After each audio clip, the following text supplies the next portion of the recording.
오늘 이 시간 주시는 하나님의 말씀은 베드로전서 5장 7절에서 14절까지 말씀입니다. 베드로전서 5장 7절에서 14절까지 말씀. 다 찾으신 줄 알고 5장 7절에서 14절까지 우리 한 목소리로 함께 읽겠습니다. 5장 7절에서 14절입니다. 시작. 너희 염려를 다 주께 맡기라. 이는 그가 너희를 돌보심이라. 근신하라 깨어라. 너희 대적 마귀가 우는 사자같이 두루다니며 삼킬 자를 찾나니 너희는 믿음을 굳게 하여 그를 대적하라. 이는 세상에 있는 너희 형제들도 동일한 고난을 당하는 줄을 알미라. 모든 은혜의 하나님 곧 그리스도 안에서 너희를 부르사 자기의 영원한 영광에 들어가게 하시니가 잠깐 고난을 당한 너희를 친히 온전하게 하시며 굳건하게 하시며 강하게 하시며 털을 견고하게 하시리라. 권능이 세세에 무궁하도록 그에게 있을지어다. 아멘. 내가 신실한 형제로 아는 실로한으로 말미암아 너희에게 간단히 써서 권하고 이것이 하나님의 참된 은혜임을 증언하노니 너희는 이 은혜에 굳게 서라. 택하심을 받은 교회와 함께 받은 바벨론에 있는 교회가 너희에게 문안하고 내 아들 마가도 그러하느니라. 너희는 사랑의 입맞춤으로 서로 문안하라. 그리스도 안에 있는 너희 모든 이에게 평강이 있을지어다. 아멘. 댓글로도 아멘을 남겨주시면 감사하겠습니다.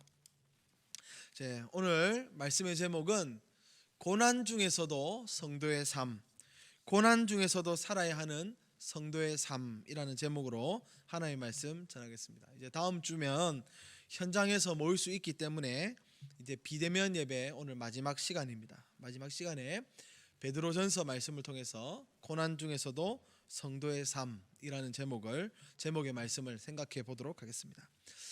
베드로전서가 기록된 목적, 베드로전서의 목적이 무엇인가?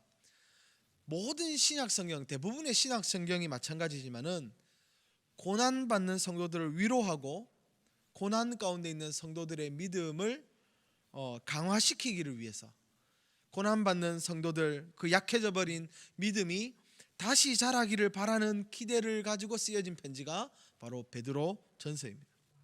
바울이 쓴 신약 성경, 베드로가 쓴 신약 성경 대부분 마찬가지듯이 이 교회들과 성도들의 상태가 핍박 상태, 믿음이 약해져 있는 상태, 어려움을 당하고 있는 상태가 바로 그때 당시의 상황이었습니다. 그래서 사도들은 항상 그 성도들의 믿음을 격려해 줄 필요가 있었습니다.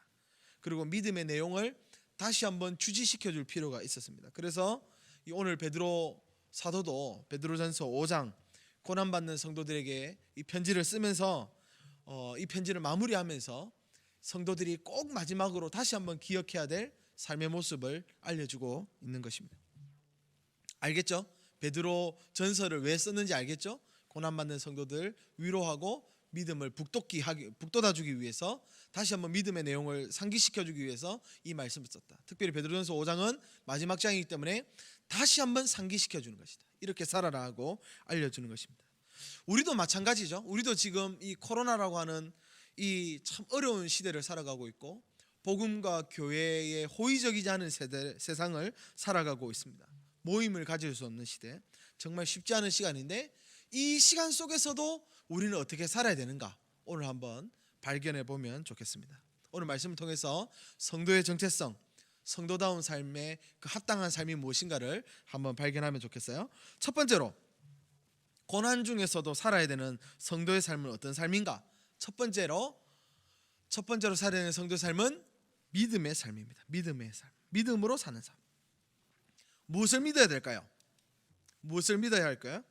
5장 7절 말씀, 너희 염려를 다 주께 맡기라. 이는 그가 너희를 돌보심이라. 무엇을 믿어야 됩니까? 주님이 우리를 돌보시는 분이라는 사실을 믿어야 됩니다. 여러분, 참 염려가 많은 시대죠. 초대교회도 정말 이 생활의 염려 때문에 믿음 생활을 포기한 사람들이 너무나도 많았습니다. 그래서 이 마지막 때에, 고난받는 시대에 성도는 어떻게 살아야 되는가? 믿음으로 살아야 된다. 염려가 있을 때 그 염려를 주께 맡겨버리는 삶을 살아야 된다. 그 우리의 염려를 맡아주신 주님이 우리의 삶을 돌보신다라는 사실을 믿어야 됩니다. 너희 염려를 주께 맡기라, 그가 너희를 돌보심이라. 정말 어려운 순간에도, 핍박의 순간에도 주님이 우리의 보호자 되시고 인도자 되신다, 그 사실을 믿으며 살아가는 성도들 되시기를 바랍니다. 믿음의 삶을 살아야 됩니다.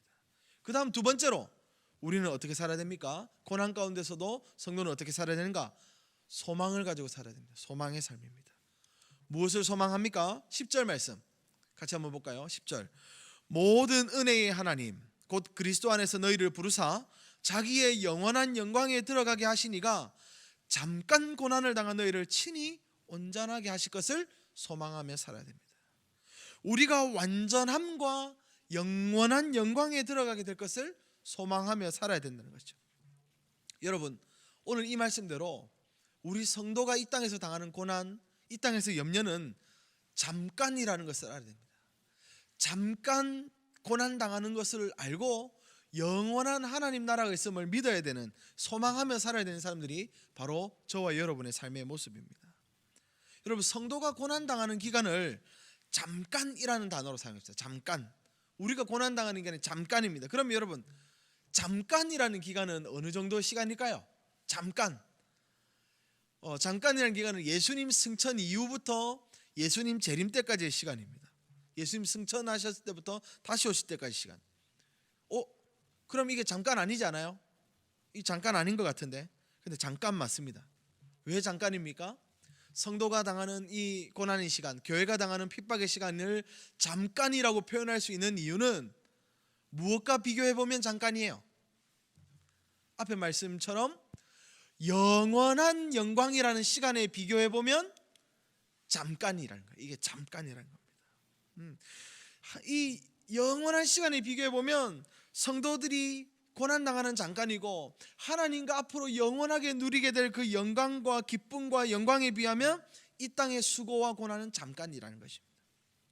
그래서 우리는 그 영원한 영광을 누리기 위해 잠깐 동안 수고하고 잠깐 동안 고난받는 것을 감당할 수 있다는 것이죠.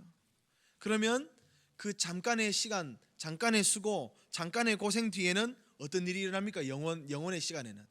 여러분, 이게 중요해요. 잠깐의 고난이 중요한 게 아니고 잠깐의 고난 뒤에, 잠깐의 수고 뒤에 영원한 시간에는 어떤 일이 일어납니까? 10절 하반절 한번 다시 볼까요? 10절 하반절.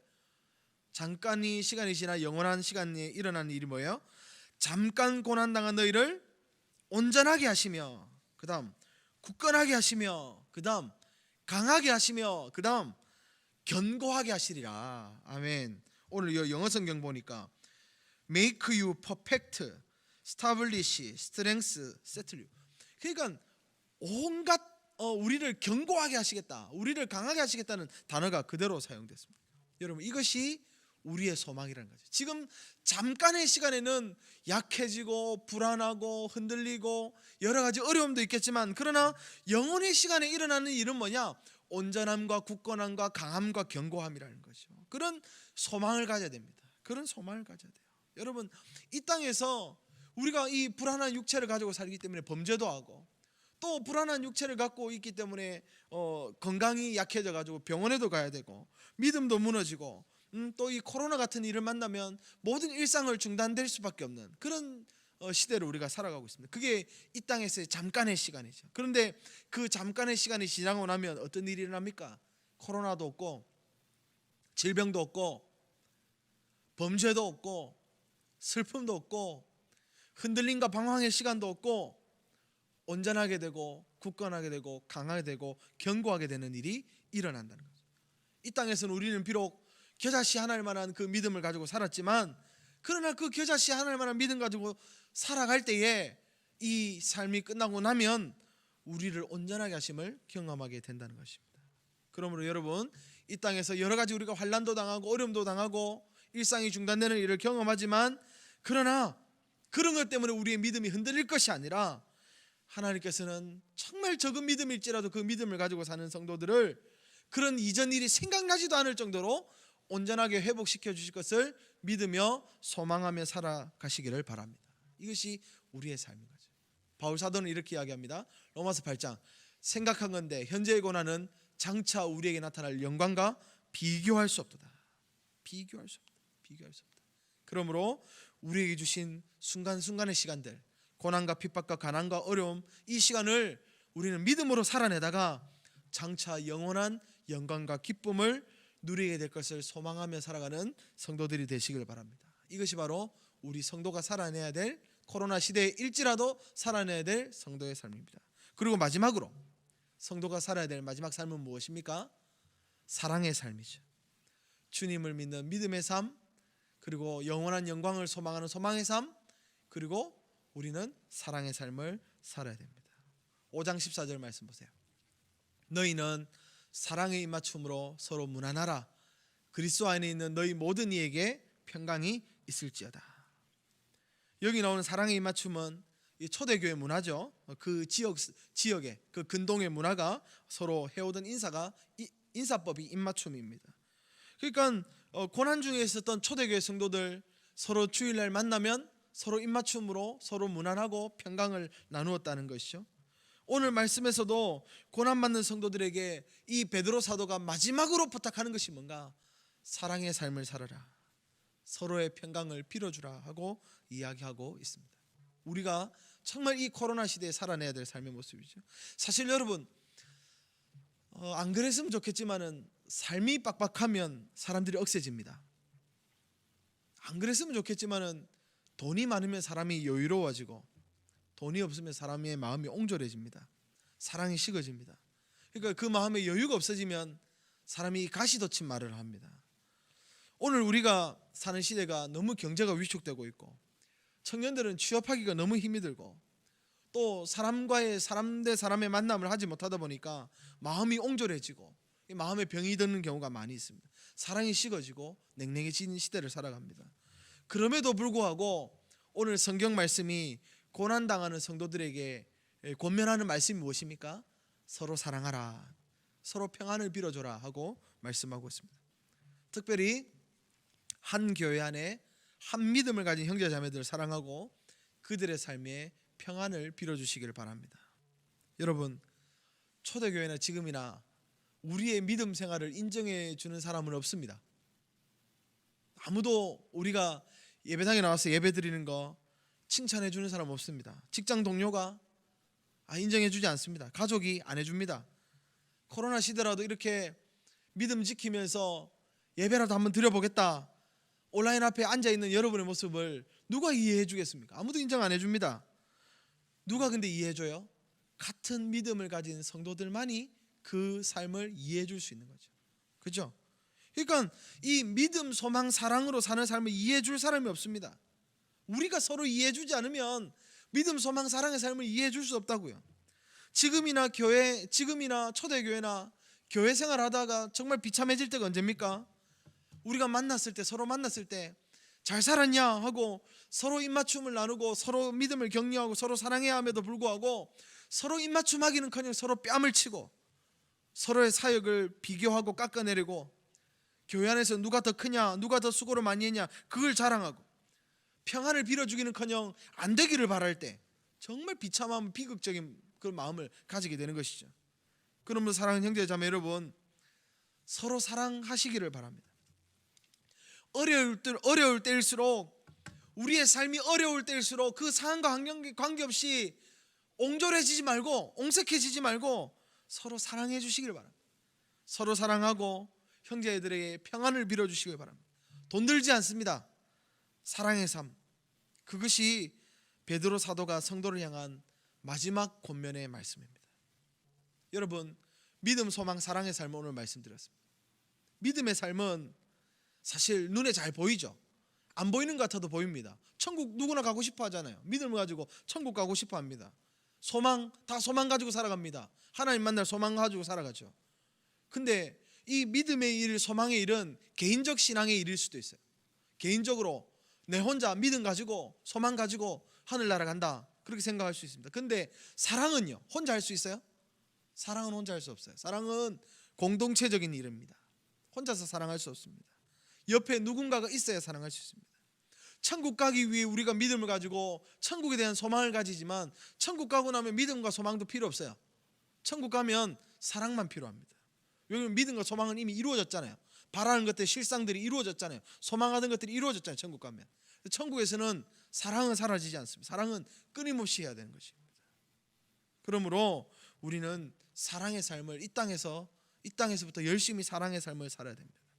이 땅에서 형제 자매들과 정말 뜨겁게 사랑하고 내 믿음 생활이 귀하듯 저 형제의 저 자매의 믿음 생활도 귀하겠구나. 그 형제와 그 자매의 믿음 생활을 존중해주고 칭찬해주고 그 인격을 높여주는 말과 행동을 해야 됩니다. 그것이 바로 이 팍팍한 시대, 말세 시대, 고난 중에 있는 성도들과 교회 안에서 반드시 나타내야 되는 삶의 모습입니다. 여러분, 혼자서만 천국 갈 것처럼 그렇게 살아서는 안 됩니다. 믿음 없이 사는 것도 문제지만 믿음이 있으면서도 교회 안에 있는 형제 자매들을 괴롭게 하는 것, 그거 엄청난 문제입니다. 그러므로 여러분, 오늘 고난 가운데 성도들에게 주신 이 말씀, 삶의 방법의 모습을 마음에 새겼으면 좋겠습니다. 우리는 어떻게 살아야 됩니까? 믿음, 소망, 사랑의 삶을 살아야 됩니다. 이러한 삶의 모습은, 이 세 가지의 삶의 모습은 고난이 오든 안 오든, 돈이 많든 적든, 잘 되든 못 되든, 평안하든 안 평안하든, 코로나가 오든 안 오든, 비대면 예배든 온라인 예배든 현장 예배든 그 상관없이 우리가 살아야 되는 삶의 모습입니다. 여러분, 삶의 자리에서 믿음, 소망, 사랑의 삶을 살아가시길 바라요. 주님이 나의 인도자요 보호자시라는 그 믿음으로 사는 삶. 고난은 잠깐이고 영광은 영원함으로 그 영원한 영광을 소망하며 사는 삶. 서로 뜨겁게 사랑하며 그 정말 뜨겁게 서로 사랑하며 살아가는 사랑의 삶. 그 믿음, 소망, 사랑의 삶이 저와 여러분이 살아내야 되는 삶인 줄로 알고 우리 모두가 그렇게 살아내고 또 믿음, 소망의 삶이 정말 선명하고 분명하게 나타나는 우리 운암교회 청년대학부와 우리 여러분의 삶이 되기를 간절히 소원합니다. 아멘.